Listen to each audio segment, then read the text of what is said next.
அஸ்ஸலாமு அலைக்கும். இன்றைக்கி நம்ம வீட்டில் என்ன லஞ்சுன்னு வாங்க பார்க்கலாம். சுட சுட சாப்பாடு ரெடி ஆயிடுச்சு. இன்றைக்கி வெள்ளிக்கிழமை. இன்றைக்கி ஒயிட் ரைஸ் தான் சாப்பாடு வச்சுருக்கிறேன்.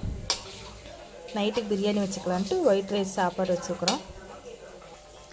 நேற்று நைட்டே வச்ச வத்த குழம்பு மறுநாள் சாப்பிட்றதுக்கு தான் நல்லாயிருக்கும். அதனால தான் மொதல் நாள் நைட்டே வத்த குழம்பு நான் ரெடி பண்ணி வச்சுட்டேன். நான் சூப்பராக இருக்கும் வத்த குழம்பு. அதுக்கப்புறம் கொஞ்சமாக ரசம் வச்சுருக்கிறேன். பருப்பு ரசம் வச்சுருக்கிறேன். செம்ம டேஸ்ட்டாக இருக்கும் பருப்பு ரசம். சூப்பரான பீஃப் சுக்கா ரெடி ஆகிட்டுருச்சு. அது கூட பீஃப் கிரேவி. இன்றைக்கி நம்ம வீட்டில் லஞ்சு பீஃப் கிரேவி, பீஃப் சுக்கா, வத்த குழம்பு, இன்றைக்கி ஒயிட் ரைஸ். இன்றைக்கி நம்ம வீட்டில் இதான் லஞ்ச் பண்ணி. வீடியோ பிடிச்சா சப்ஸ்கிரைப் பண்ணுங்கள். தேங்க்யூ.